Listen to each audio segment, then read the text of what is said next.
Okay, so it's 5:30, and I guess we will start the exhibition here for the gaming and media production portion. So welcome to the 2020 Capstone Exhibition. We are kind of meeting in a little bit of different times here, but I just want to start off by saying a few words about these students here. Um, my dad always says, in difficult times, that makes the man or the woman. And these students have shown their resilience. They've shown how hard they have worked through times that have been straight up unprecedented.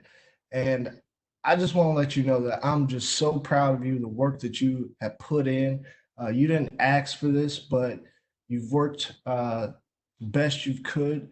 And I'm proud of you. I know the faculty and staff at Elon are proud of you.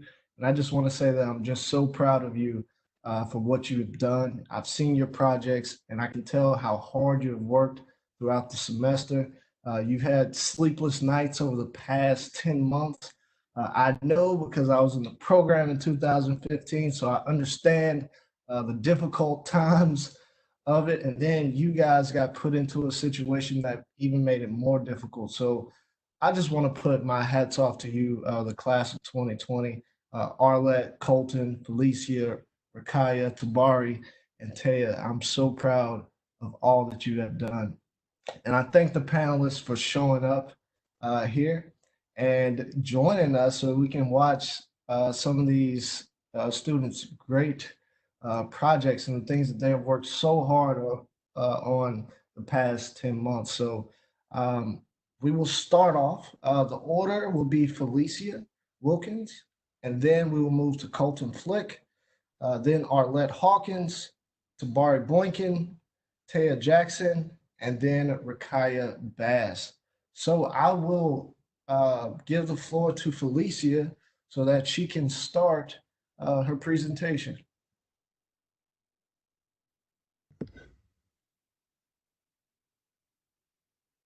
Okay. Hello, everybody. Hope you're having a great afternoon. And today I'm going to be presenting my capstone project. Can we see my screen? I believe we can. Okay, so again, hello, everybody. I hope you're all having a great afternoon. I'm Felicia Wilkins, and today I'll be presenting on Dowtone, which is the video game I created for my capstone. To the right is the logo I created for the game, which displays the idea of communication both via its name and its design. You hear a dial tone when the phone is off the hook, thus communication has stopped. You have to dial a number to call, so you have to start a conversation, and also tone of voice is an important element in communication. So a lot of thought goes into quite simple things, right? So let's move on to the project description. Downtown is a PC-based game that dares to explore the impact of communication and familial relations. It features an immersive dialogue system that enables users to choose one of two lines to say in response to the NPC, which is a non playable character, and each response leads the player through a branching narrative that influences the story's outcome.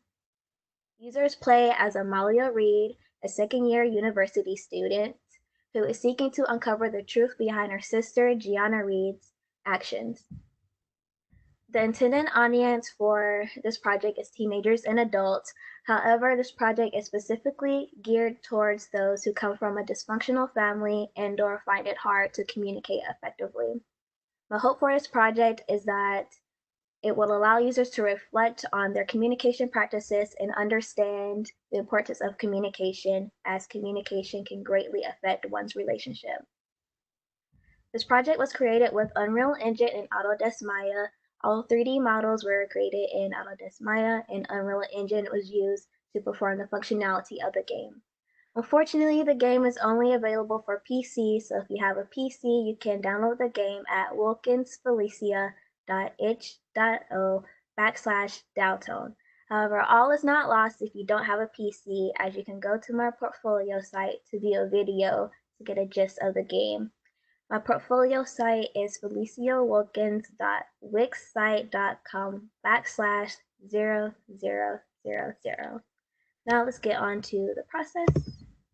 So you might be wondering why I decided to make a game, and believe me, I questioned myself about this a lot during this process. But to keep it short, I love to play video games. They're like interactive films, and I feel very emotionally invested when I'm playing them. So I thought, hey, why not make a game? I've never done it before, but maybe it'll be fun. And fun is subjective, but it's also worth it in the end. Besides, I wanted to challenge myself with something new instead of doing something that I was comfortable with, such as coding a website. So now we know why I created a game, but we don't know why I made a game that focuses on communication. Well, I come from a communication background. I studied communication studies at UNCG for undergrad. I published an academic article about communicating mental illness in the African American community, and now I've made a game that focuses on communication, well, family communication. So, surely do love to communicate, right? But the main reason why I focused on communication was so that I could inspire individuals to be more thoughtful when communicating in the future and realize the impact their communication has on others. As stated by McDermott, Miller, Solomon, Ryan, and Keitner, effective communication is imperative for the well-being of families. So without such type of communication, families can become dysfunctional and or negative.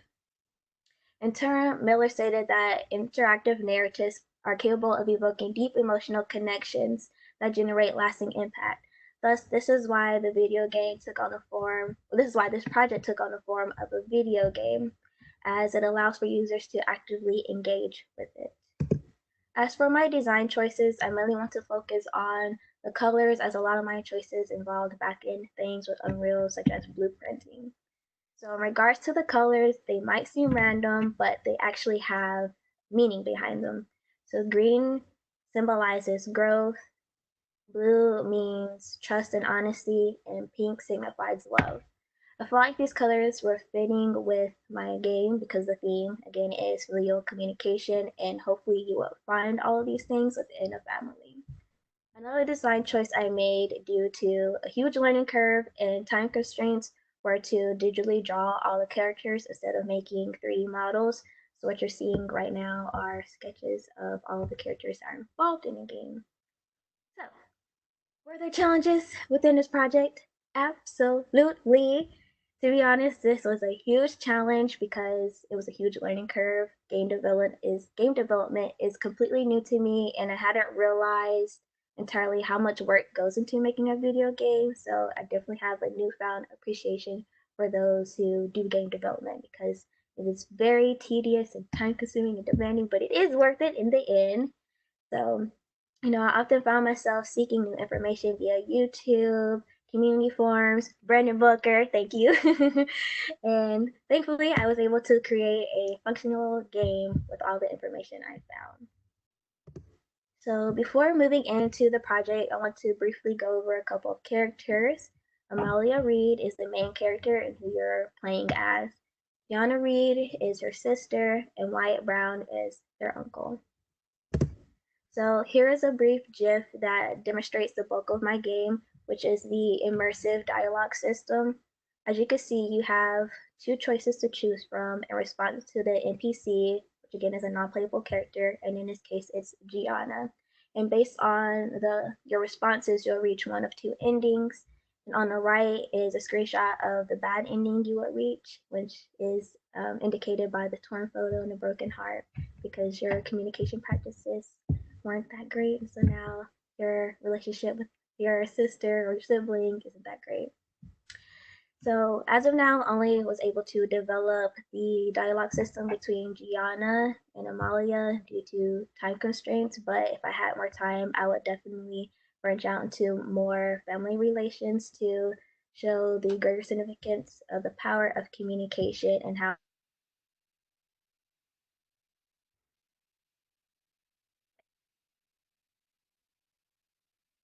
if you want to, you can email me at wilkins.fx@gmail.com, or you can connect with me on LinkedIn. And you can also view some of my other projects I've done throughout this program at my portfolio at feliciawilkins.wixsite.com/0000. Thank you for your time. Great job, Felicia. And I just want to, talk about the hard work that she put into it. I was just so proud of her. Every time she would just give me something new, something new, something new. And I learned a lot from her also. So I'm extremely proud of you, Felicia, for what you have done. And please, if any of the attendees have any questions, please feel free to type in the chat box at the bottom if you have any questions for any of the panelists. We'll be happy to send those off to you. All right. So the next person that we're bringing to the table is Colton Flick. So Colton, the floor is all yours. Hello. Let me take 1 second here to get my presentation pulled up.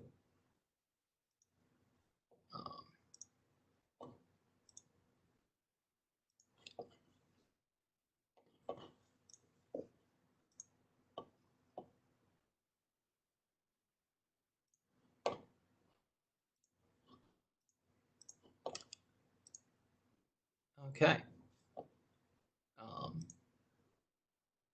That should be working. All right. First of all, this has already been said, but let me say again, thank you all so much for being here. I know this event is being run a little bit differently than it has been in the past, so it really means a lot to us that you are all able to make it out to check out what we've been working on. Anyway, my name is Colton Flick, and the project I've been working on is called Plus Sharp. Plus Sharp is a series of heavily produced video essays dissecting the design and mechanics of tabletop role-playing games. When I say heavily produced, what I mean by that is that these are really heavy on motion graphics. Basically, every video element you see is made from scratch in Adobe After Effects. The Capstone projects are sort of wildly open-ended. Basically, we have the freedom, as you'll see from the incredible range you see tonight, to work on anything that we're passionate about, as long as it's going to take us about a semester to complete, and it furthers our knowledge and skills in some field of interactive media. That's really exciting because you're working on something that you really care about, but it can also lead to a bit of blank page paralysis early in the semester because there's so much that can happen. One of the things our professors told us to do early on is just start thinking about things that we definitely wanted to include in our final product and build a project around that. So for me, there were 2 things I knew I wanted to include. The first, which I think anyone who knows me could have guessed off the bat, was tabletop role-playing games. I am super, super passionate about tabletop games as a business and an artistic medium and as a hobby. I think everyone should play one at least once in their life. And I also think they're really relevant to what we do in this program. At their core, I think tabletop games are about really good user experience design. What you need to do as a designer is find ways to make your players want to do the things you want them to do. There's a lot of really clever stuff being done in that space, and I wanted to be able to share it with people. The other thing I really wanted to include was motion graphics. I'm someone who really likes coding, which might be a little bit atypical. I really liked the work we did in this program in Swift, PHP, CSS, JavaScript, and in the past I've really enjoyed working in J and Java. But coming into this program, I really thought of myself as a graphic designer, and I've really loved the work we did in Photoshop and Adobe Illustrator. To me, After Effects was the exact midpoint of those 2 things. It's a design program, you're making these motion graphics videos, but the way you do that uses a lot of the same logical and iterative thinking you used to write code. So I was really excited about the work I've done in that program thus far, and I really wanted to dig deep into it for my project. So merging those 2 things gave me the idea for Plus Sharp. I'm using After Effects to make these heavily produced videos as a vehicle to talk about this thing I'm passionate about. Once I had kind of the general idea of my project down, I started working on what its design would be, what it would actually look like. The semester before this, I'd worked on this project in Adobe XD that was also tabletop game focused. It was supposed to be a personal assistant for people who play tabletop role-playing games. During my usability tests and my user interviews for that project, something I found out is that tabletop game players are really invested in the tactile aspects of play. There are a lot of things that might seem incidental, like the rule books, pen and paper, dice, the table itself. But to people who play these things, those are really important, even though you could totally play the game without them. Even playing online, they wanted to see those things. So I made sure to incorporate them into this app. When I decided to do something tabletop focused for my capstone, I decided to keep that same design ethos and work on that same element of physicality. So for the first week or so I was doing the project, all I did is work on small things like this. These little 5 to 10-second clips, just exploring what I could do in After Effects to make something feel fluid and animated, but also physical and tactile. I made a whole bunch of these and I just sent them out to all of my classmates, professors, friends, colleagues, and got as much feedback as I could, and finally settled on a design style that is what you've seen in this PowerPoint so far. I used these little excerpts from rule books and essays, and then annotated them with these fluid animations in red pen and these sort of old school, almost hand lettered titles. I also annotate sections of the video in highlighter that also fluidly animates in. One of the things I found really compelling about making a video essay is that you can quote complexly. When you write a text-based essay, it's really easy to quote other text. You can quote books and essays just by saying exactly what they said. But if you want to quote something like a game or a movie or a video game, that's very difficult. The best you can do is describe it really intensely and hope you've got all the important details there. What's cool about doing a video essay is that when I want to quote this playbook for the angel from Apocalypse World, I can quote the entire thing and then mark it up in real time and explicate the parts that I think are important. My project also uses a lot of this archival footage. These are all clips from like old newsreels from the 1930s that have passed into public domain. They were really helpful when I wanted to talk about something that didn't have a very concrete animation to go with it, something that was more of an abstract concept. And they also really contribute to that mixed media feeling that I wanted this project to have. In terms of the technology I used to create this project, After Effects is the really obvious example, but we can go into a little bit more depth about what exactly I did in After Effects. One thing I was really excited by is After Effects expressions. There is a super deep and robust coding language built into After Effects that you can use to animate any aspect of your project. So stuff like this flicker effect to do by hand would have taken me like 2 hours animating keyframe by keyframe. But you can actually write code in After Effects to animate aspects of your project. So this whole thing took about 10 seconds. I used the same flicker effect a few times in my project. Getting into that coding language was a really important part of what drove how my project developed.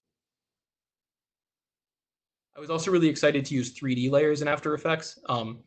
3D is not a huge part of tabletop games. As you can imagine, they are a pretty 2D medium since they're pen and paper. But I was really excited by the ways that I could, instead of making this feel like a digital 3D transition, make it feel like something fluid and intuitive. It just felt like this was a double-sided page and we were looking at the other side of it. That was exciting to me. You should also know that I used Adobe Audition in this project. One challenge that I think none of us could have anticipated is that halfway through the semester, all of our work would be derailed by a global pandemic, which changed things a little bit. I'd initially intended to record my voiceovers for this project in our recording studio on campus. That was no longer possible due to not being on campus. I was kind of lucky that I have a background in fiction podcasting, actually, so I had a pretty good recording setup at home that was not professional, but close to it. I was able to record on that and then edit my audio pretty extensively in Audition to make it sound as professional as it possibly could. That's just about everything. So if you want to check out my project, you can do that right now by going to tiny.cc/+sharp, or you can check it out on my portfolio. Speaking of which, as a reminder, my name is Colton Flick. My portfolio is at coltonflick.com. If you want to get in touch on Twitter, Instagram, or LinkedIn, those are all just at Colton Flick. And if you want to email me, you can do that at hello@coltonflick.com. I think that's everything. As Professor Booker said, if you have any questions, by all means, put them in the chat and we'll try to answer them. Thank you so much. Great job, Colton. I look forward to playing that game. Okay, so next we have Arlette Hawkins. Arlette, the floor is yours. Hello. Okay, I'm gonna take you all over to I can't see you anymore. Okay, well, this is my capstone presentation. I'm Arlette Hawkins, and this is A League of His Own, an interactive documentary. And I figured the best way to introduce you all to this is to play a little snippet. So here we are. Professor Booker, just to be clear, everyone can see the documentary, correct? You all can see the PowerPoint? Yes, they can see the actual video. You're screen sharing, so they should be able to see it, but it might run a little slow due to us being over Wi-Fi. Okay. starting a company is really like having a child. Funny because a lot of times God will put you in positions that you never seen yourself doing. And being an entrepreneur was something that I never seen myself doing. I don't look at myself as anything. I just look at myself as someone that's passionate and wants to do more for my people. That's it. This interactive documentary explores African American male entrepreneurs in the Charlotte through Durham, North Carolina area. These business owners discuss why they decided to launch a business, how they got their start, and what keeps them motivated in tough times. So as I said, this is an interactive documentary. If you see to your right, this is the layout in Echo Studio. The bottom three are the three topics I wanted to discuss within this documentary, such as the entrepreneurs themselves, the role social media plays in their business, and how being an African American man affects their business or contributes to it. The photo above that really explains how Echo Studio works. You can pause or play the video, and that greenish circle allows you to fast forward to the other sections of the documentary where you can select what other aspects you would like to highlight. So I highlighted 5 businesses, and let's say you wanted to check out Sankofa Farms, and then after that, check out social media. You have that option to do so instead of a linear documentary where you have to watch it all the way through to get to certain aspects you would like to see. So the motivations and inspirations behind this documentary are these 3 documentaries to the middle and left: Self-Made, She Did That, and They've Gotta Have Us. I looked at these documentaries just to get an idea of how to produce my documentary, but as you can see, 2 of the documentaries highlight African American women, which leads me to my 4th inspiration being family. My father was an entrepreneur until he passed away when I was 14, and my brother and I were very close. And as we've matured, we've had very serious conversations. And one conversation being that there are some things I won't understand because I'm not a man, I'm not an African American man. And in my research, there was an article expressing that in the professional setting, the concerns of African American men and women should not be placed in the same category because they have different concerns. And so I said, well, since I will never be a man, this documentary would definitely at least provide my contribution to concerns of the African American male. So my target audience were young men ages 16 to 23, around that time where you're transitioning from high school or college. You want to figure out what's next. And as many of us know, multiple streams of income is definitely the wave. And in this pandemic, it's definitely worth exploring your entrepreneurial side. So a peek into the league. This is what the website looks like. It is a one-page website. I wanted to make it that way just so it's a one-stop shop and it's very accessible on any device from phone, tablet to laptop or desktop. And the website is categorized by the different colors. The gold being the header image. He knows better than to compare himself to others when he's in a league of his own. The blue being where the documentary is housed itself. The black being where a small bio is of each entrepreneur.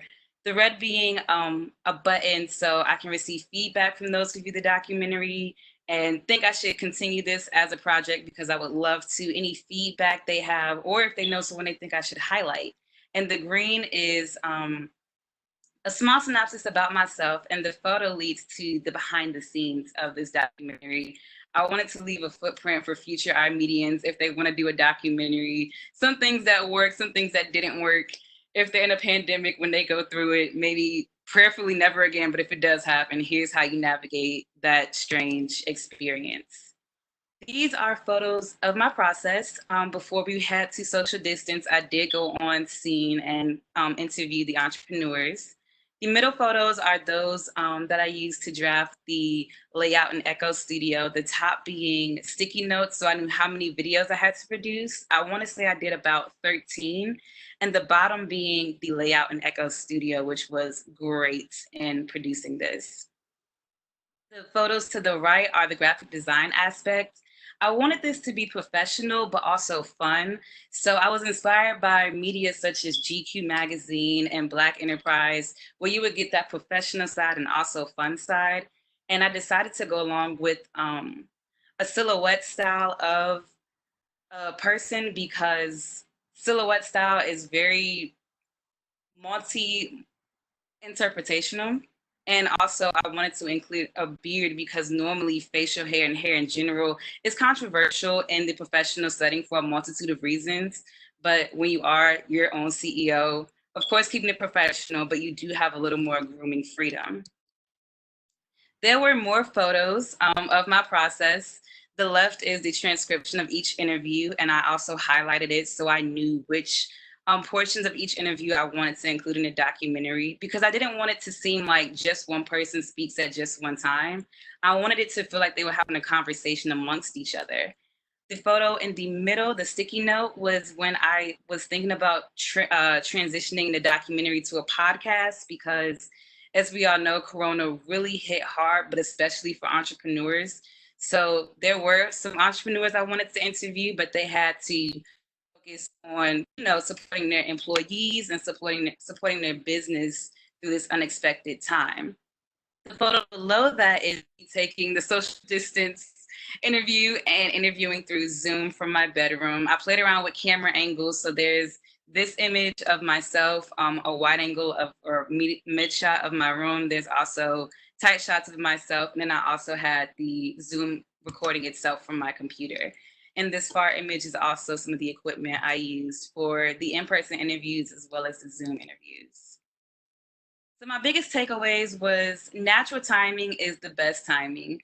When I was thinking about this documentary in September, She Did That had not come out. So I just thought it was ironic that as that documentary was coming out, I would be working on a documentary.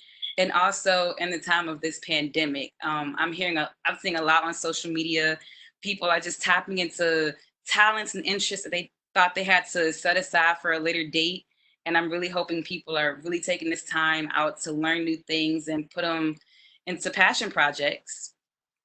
Don't make a U-turn the first sign of conflict, because you just have to go through it. I knew from the beginning I wanted to produce a documentary, and although this wasn't what I envisioned in September, I totally love this more than what I envisioned. New editing skills. I worked heavily in Audition and Premiere and Illustrator, QuickTime, and a whole bunch of other software that would take me 5 more minutes to explain. Also, Echo Studio and Xeros Studio. Echo is the software I used to create the documentary itself, and Xeros is the website that I used to create the layout. And beautiful stories from each entrepreneur. These entrepreneurs I knew personally. In fact, one of them took the picture that I showed earlier of me and my brother. And also, some of them just shared parts of their business I did not know about. One in particular being one business was started off of his refund check from college. So it just really opened me up, and I really appreciated them sharing personal aspects of their life, of their humble beginnings with me.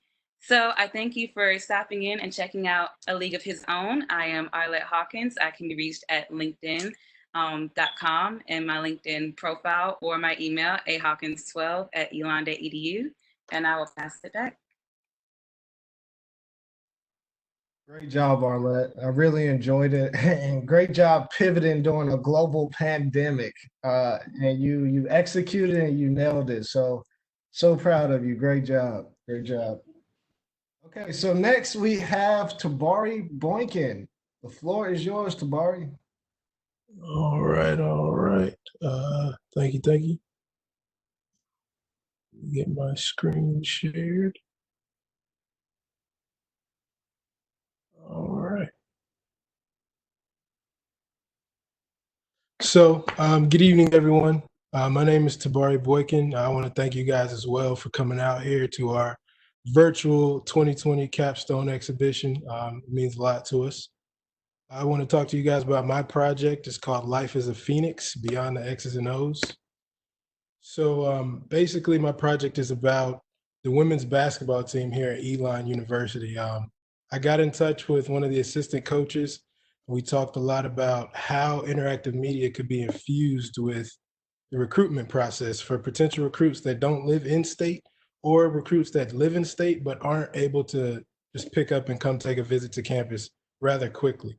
So again, the primary audience are those potential recruits, transfer athletes, and walk-on athletes that are all interested in the program. Of course, Coaches are a secondary audience for this project because they're the ones that gotta do the recruiting. So they want to implement this into their recruitment process. They got to be a part of the audience. Excuse me. My project was produced in Ceros, which is a platform that allows you to produce interactive media content, whether it be narrative video narrative video platforms, portfolios, or even interactive slides. I also wanted to point out that all the video content in my project was produced in Adobe Premiere, which I definitely took a liking to throughout this program. And I didn't know I would ever like video, but it's definitely been a big part of my time here at Elon in the interactive media program. So again, I just want, like, the birth of the project, it started with that first interaction with one of the assistant coaches. And we talked about that recruitment process and how it could be improved by giving the athletes engaging interactive content to view. It also started with me becoming a practice player for the women's basketball team. That was an opportunity I really appreciated because, one, I love the game of basketball and I love being around the game of basketball. So this project became it started to take on a more personal role for me because I wanted to help the team however I could. So my initial idea was to create an interactive documentary, much like my classmate, as you just saw, Arlette Hawkins. But my video was supposed to take on the point of view of the athlete and the student life form of it, and kind of give it a day in the life touch. This was my original plan. I really wanted to execute it, but as COVID took its toll on us, of course, the end of the season was cut short during the conference tournament, and all students were sent home. So getting a day in the life point of view from students who aren't on campus was going to kind of be hard for an interactive documentary. So this is where I pivoted. I ran into some challenges. Of course, being away from the team was tough, and it kind of hindered the content that I thought I needed to create this project. But that pivot took me to the site-based layout, as what you see here in one of the sketches, and this is the actual Ceros layout while I was working in the program. It took this pivot, and it allowed me to chop up the content that I already did have and spread it out across a site-based platform. So as you can see, you would have a splash page, you would have everyday life page, which broke down the daily routines of the athletes and kind of what would happen in each section of those three major parts of their day, which is class, practice, and they have meetings and stuff outside of just basketball. And then it would take you to stuff around the campus, which highlighted the campus and the three main things that you would see while on campus. And that is where the start of the video content kind of came into place with this part of my layout with the around the campus section. And then it takes you into the game time stuff, which is just a highlight reel of 3 compiled games, as well as some insights from the players themselves talking about their mind state and kind of how they go about their day on game days. And then the last section that I created was a real talk section, which is a very candid insight on the player's perspective as student athletes in the Elon basketball program.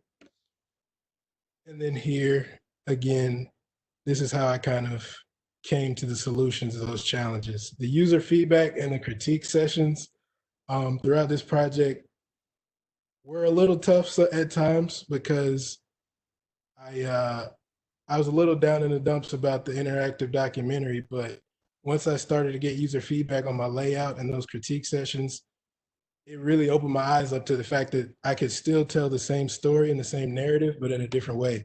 And it allowed me to pivot into the direction of the project that you see now.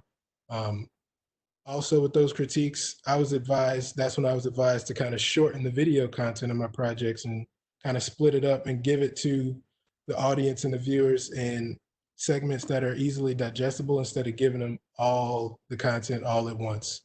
And then lastly, those player insights played a huge key in how I pieced together the project from start to finish. And it was really interesting hearing their insights because before I got those insights, it was mainly just research about the recruitment process. And that's really was just NCAA regulations and stuff like that, and the legalities of like the recruitment process, which was also very insightful because I never knew it went in that deep. And then here are some screen grabs of my project as well. You'll see the actual layouts of the everyday life around the campus in game time. And all of these are interactive features. So when you hover over the pictures, blurbs drop down to actually describe what's going on in each section. And then in the around the campus, that's when you can hover over those images and see what you're looking at, and then also click on it and go to that highlight video where there's also a descriptive paragraph about what you're looking at. And then the game time, that's the highlight reel. So you're going to see a compilation of 3 games from the ladies that they played this season. And then you're also going to see 4 sections where you could click play and listen to their actual insights and what they're thinking about throughout game days and how they approach game days. And then as you can see that in the bottom left, that's me during one of the practices participating with the ladies. Again, I definitely appreciate that opportunity because it allowed me to really understand where I wanted this project to go. And then at the top and bottom, when you see the small pictures, that's also content from just around the campus and seeing what things go into the campus and kind of getting people to get interested in the campus. So those insights, like I said, also led to a lot of my design choices. It was pretty easy to find a color scheme because it's Elon. So maroon and gold, that was the way to go. But I tried to approach it in a way that it wasn't overbearing. And then here's the link to my project here at the bottom, view.seros.com, elon-university-imm/capstone-life as a Phoenix. I hope you go to it and enjoy what you see, and I hope it's very insightful for you guys. And that is the presentation. My name is Tabari Boykin. Again, you can follow me at linkedin.com/in/TJ Boykin. You can follow me at Twitter at TB the Creative, and of course my email, bariboykin@gmail.com. And thank you for your time, guys. Great job, Tabari. I know it's not the project that you exactly wanted to do. I know you wanted to do the interactive documentary, but you should be extremely proud of how you pivoted and what you've done. So great job, Tabari. Thank you. All right. So next we have Taya Jackson. Taya, the floor is yours. All right, hold on for one quick second. Let me go ahead and share my screen.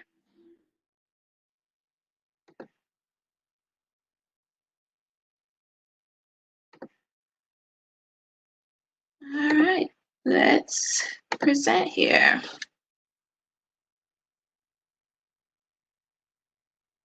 All right, so again, my name is Taya Jackson. I received my undergrad degree in journalism and mass communication at North Carolina A&T State University. And the title of my capstone project is Black Twitter, an interactive docufiction. And you might ask why I call it a docufiction, and it's because it's a combination of documentary and fiction, and also it's also meaning that it's a narrative film. So Black Twitter is a film that discusses the in and outs of Black Twitter. If you're not familiar with Black Twitter, it's pretty much defined as a network of culturally connected communicators who use the platform Twitter to draw attention to issues within the Black community. So the film is led by a fictional character that spends her day on social media studying, and she's a college student. The film also addresses how African Americans use Twitter to create social movements and also trends on Twitter. I'm pretty sure most of you have heard of Black Lives Matter or #Ferguson, or even more inspirational topics like Black Girl Magic and humorous topics like Thanksgiving with Black families. The film showcases Twitter users' testimonies and includes some interactive features for the user to be engaged with while watching the film. So here are a couple of screenshots from the film. The screenshot on the left is a scene within the film as the actress Tiffany is scrolling through her phone trying to choose music that she wants to dance to. So the audience gets to choose the genre of music that they want to see her dance to. So it's a pretty fun moment within the film.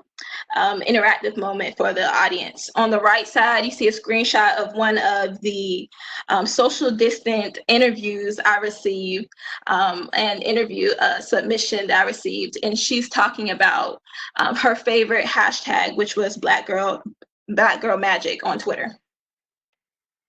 So in the beginning of pre-production, I spent a lot of time thinking about the audience for the film. And my primary audience for the film was students interested in media and communications. I really, really wanted it to be engaging for students who are interested in social media and want to learn more, and also for teachers who are talking about social media and social media demographics, and want to keep the classroom engaged and also get a visual of how students or people in general really use social media.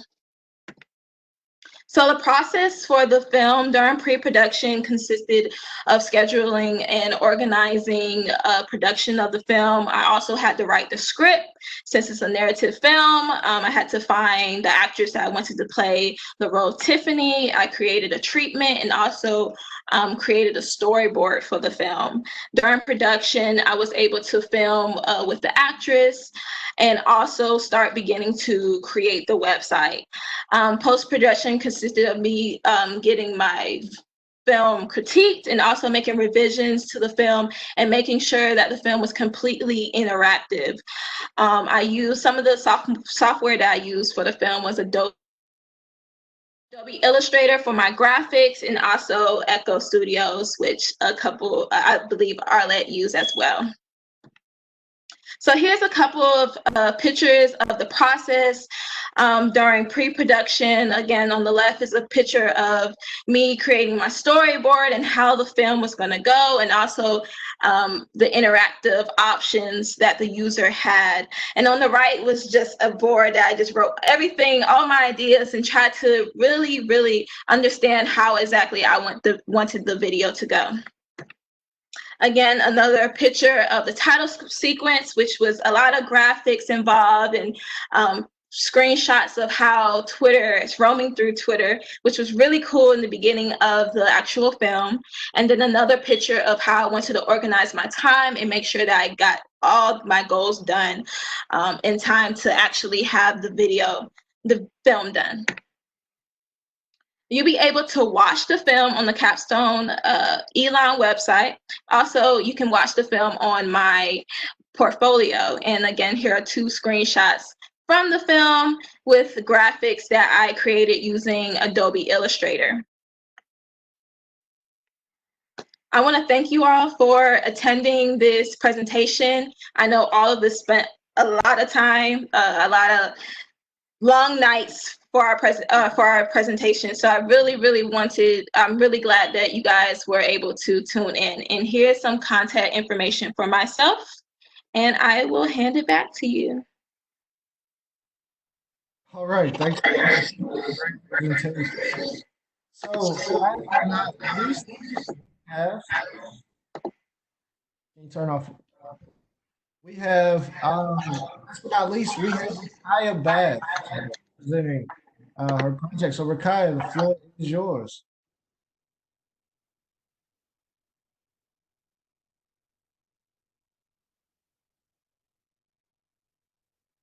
Rakaya, can you hear me? Oh, there you go.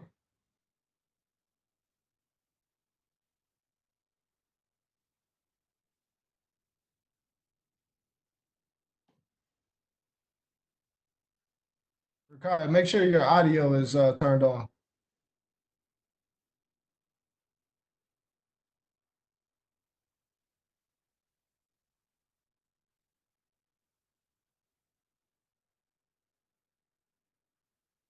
No, make sure your audio, we still can't see your mic is off.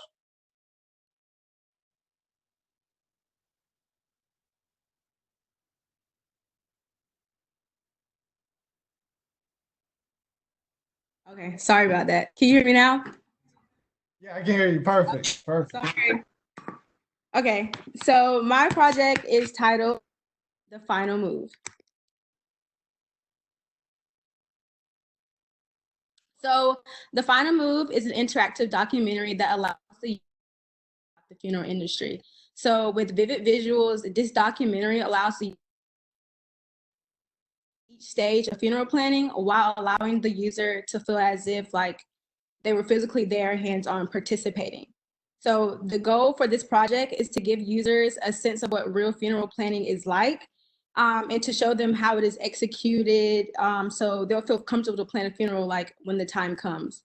The audience is intended for people who are interested in the funeral industry and for people who are planning and will be planning funerals, and just for people who have wondering minds that have always wondered, like, what happens in the funeral industry. This project was produced using Echo Studios as well as Adobe Premiere and Adobe Audition. So the process, why did I choose to do an interactive documentary on the funeral industry? Well, my grandfather owns a funeral home for over 20 years, so that's how I got my interest. And in about 5 years, I do plan to go get my funeral license. So my challenges was, for one, making sure that I did not identify anybody, and not give away personal information and names.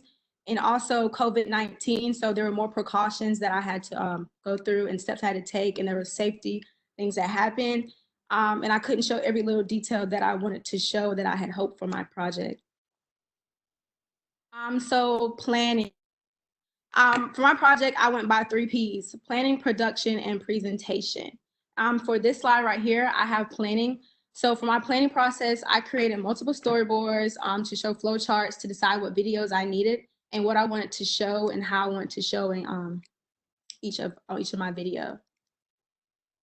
Next, I have production. I started the process. I filmed funeral planning that will happen when you plan a funeral. And I even had to do some mock funerals because there are families who were not comfortable with their loved ones being on screen. And because of COVID-19 too, we had to do some mock things. So the next step was presentation. This was my final process. So in this process, I created each video, I edited it, I corrected audio, and then I put it into Echo Studio to make the video interactive. And on the right is the Echo Studio where it asks you, like, what would you like to do to the body? So you can dress it or you can put makeup on it, and you will see that process. So here I have 8 GIFs that are all a part of my documentary. So I'm going to go through each GIF for you. And I didn't put the GIFs in order of how a real funeral planning goes. Documentary, you get to go in any way that you choose. So the first GIF and the second GIF is a burial video. So you'll be able to see how the body is put into the ground. So you see how you have the bulldozer putting the dirt. The makeup process, so you get to see the makeup process, and he'll explain like who does it and how they do it and how long it takes. And then the process, so I actually went to a crematory and I got to see, but of course I couldn't actually see like the body putting in because they wouldn't allow me to see that. At the bottom, we have the cemetery. So for each video, I try to make sure that if I did show like the front of a headstone, that I made sure that I blurred out each name. This is a video beside that, another video of the casket being lowered into the ground. The next video is the embalming process. So that's the embalming room, and I wasn't able to show the embalming process, but you did get to learn about it and some things inside the embalming room. And lastly is a body being put into the ground, into a casket. So for viewing and for, and that is it. If you want to, you can check out my project using your mobile device with the QR code. You can check out on my website, www.rukiyabass.com, and I have my email, rukiyabass@gmail.com, and my Twitter. So thank you all for watching, and I hope you will check out my interactive documentary about the funeral industry. Okay, great job. This is very interesting. I'm looking forward to looking at this more. So great job. So right now, what we'll do is we will open the floor to any questions that any of our attendees may have. Um, you've heard from all of our panelists, all our presenters, and if you have any questions, we would please feel free to type those in the chat box. So from Ross Wade, as you've worked on this project, what skills did you feel most confident in? What skills do you feel like you need to grow? I guess we can possibly open that question up to everybody if you would like. Or did you have a specific person that you wanted to ask that question to? Is it to all the candidates? Okay, all of you. So all of you. So we can do that in the order of your presentation. So Felicia, would you mind going first?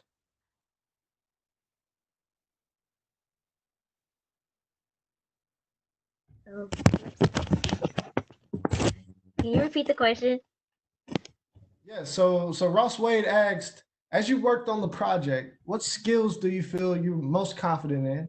And what skills do you feel like you need to grow on?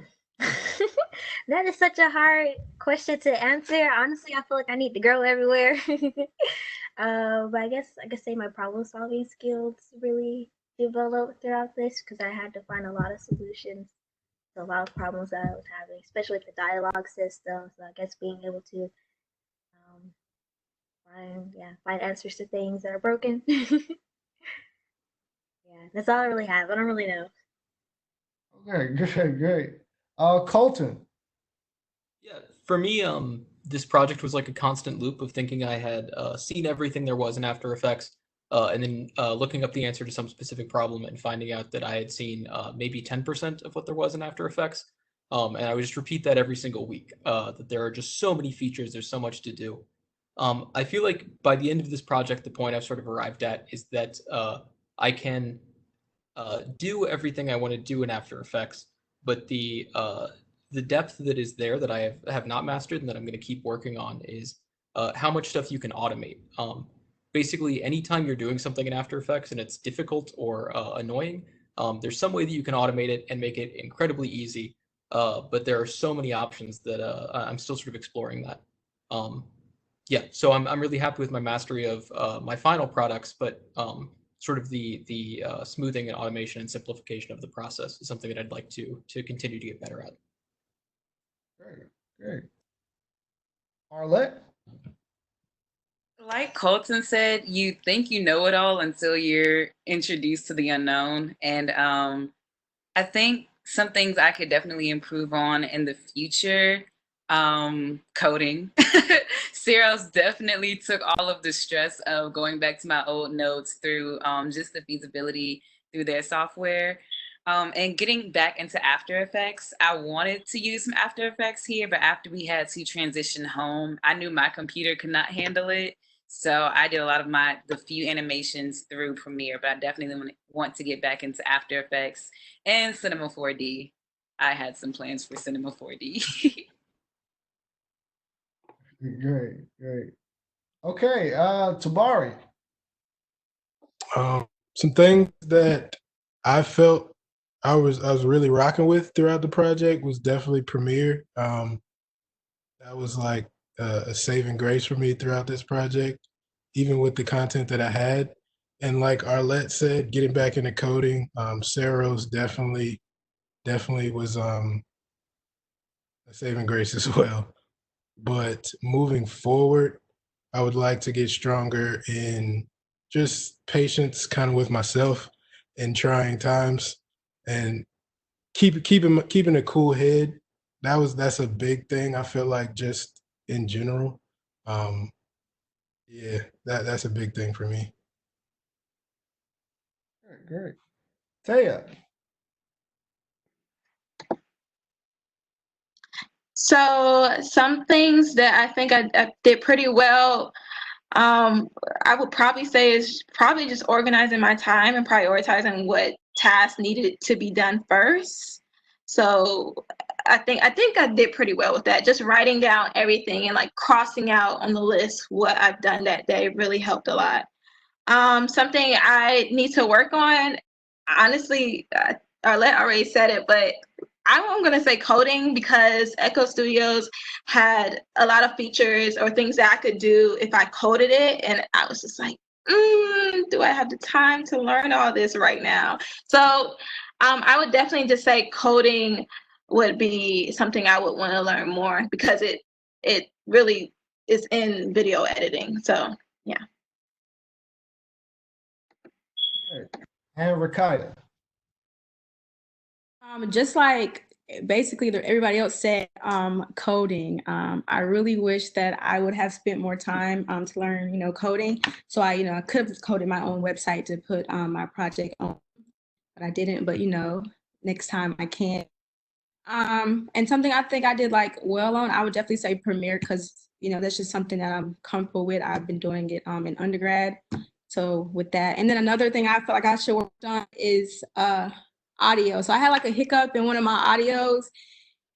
When I was interviewing him, he and I didn't want to interrupt him because I didn't want him to lose his train of thought, because he was dropping some knowledge on me, and I didn't want to interfere with him. But I learned like it's better to just stop and say, hey, how about we redo this, instead of trying to just go through, because at the end I didn't like the way it turned out. But you live and you learn. Great. All right. Are there any other questions from any of our attendees that you would like to ask the panelists? In a second.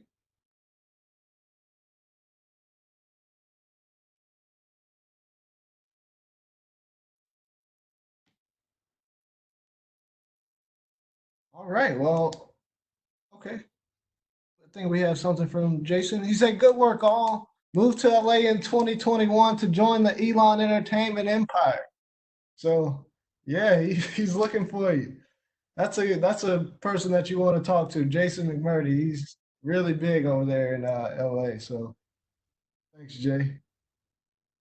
Any other questions or comments or anything that you would like to ask the panelists?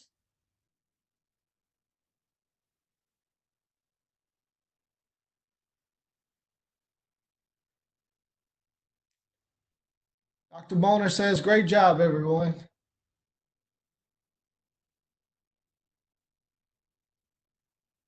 Well, if there aren't any more questions, I just want to close this by saying you guys have done a terrific job in a time of unprecedented circumstances, and I am proud of you. I know everyone who has worked with you are proud of you. Everyone at Elon is proud of you. I'm extremely proud of you. I'm glad I had the pleasure to teach such strong students. You guys have really worked so hard the past 10 months, and I can't reiterate enough how proud I am of you. So I wish you the best. You all are now Master of Arts in Interactive Media, so you should be proud. So you should give yourself a pat on the back. And we look forward to the graduation ceremony, even though it's not walking across Whitley, but we're gonna do that in the fall, hopefully. But we're looking forward to the event tomorrow, so I'm looking forward to seeing all of you wear your caps and gowns. Just so proud of you. I keep saying it, but I really, really, truly mean it. All right. So thank you for everybody who has joined us today. And I appreciate you stopping by and seeing our students' projects. Thank you very much. I hope you have a wonderful night and a great rest of the week. And I hope you stay healthy and enjoy the time we have together. All right. Bye-bye.